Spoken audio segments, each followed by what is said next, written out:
Ready start.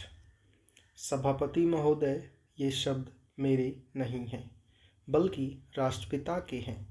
जो लोग आज सरकार में बैठे हुए हैं, क्या वे अपने दिल में सोचेंगे कि यह देशद्रोह शब्द बालकों को अंग्रेजी पढ़ाने के लिए राष्ट्रपिता का कहा हुआ है।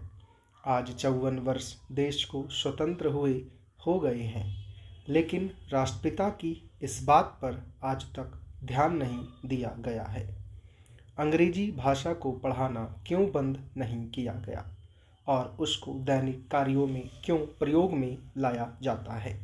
मैं इस बात को कई बार इस सदन में कह चुका हूँ और मैंने इस विधान परिषद की नियमावली में एक वर्ष पहले एक संशोधन भी रखा था, लेकिन मेरा दुर्भाग्य है कि वह संशोधन वर्ष भर से इस सदन में प्रस्तुत नहीं हो सका।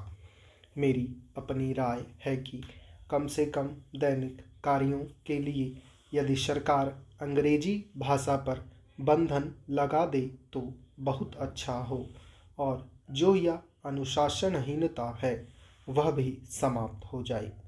सभापति महोदय, जैसा कि मेरे मित्र ने कहा, लड़कों के माता पिता अंग्रेजी का प्रयोग करते हैं और उनके शिक्षक भी उसका प्रयोग करते हैं, फिर बालकों पर उसका प्रभाव क्यों नहीं पड़ेगा। मैं उनसे सहमत हूँ कि बालकों में नकल करने की आदत होती है। जैसा वे अपने बड़ों को करते देखते हैं वैसा ही वे करते हैं। अगर हम कोई बुरा काम करेंगे तो उसका प्रभाव बालकों पर अवश्य पड़ेगा।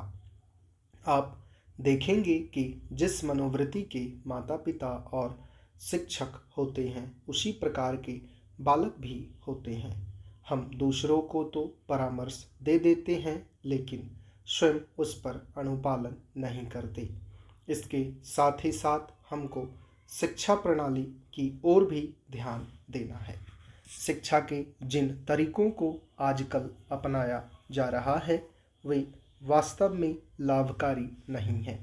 सरकार की ओर से इस प्रकार का आदेश होना चाहिए कि 14 वर्ष तक बालकों को अपनी मातृभाषा में ही शिक्षा दी जाएगी और दैनिक कार्यों में भी अंग्रेजी का प्रयोग नहीं होगा। इस प्रस्ताव में अनेक महत्वपूर्ण बातों की ओर ध्यान दिलाया गया है। मैं समझता हूँ कि जब माननीय मंत्री जी इसका उत्तर देंगे तो कह देंगे कि हम बहुत सी बातों पर कार्यान्वयन कर रहे हैं, लेकिन मैं समझता हूँ कि उन पर कोई कार्यान्वयन नहीं हो रहा है। स्टॉप।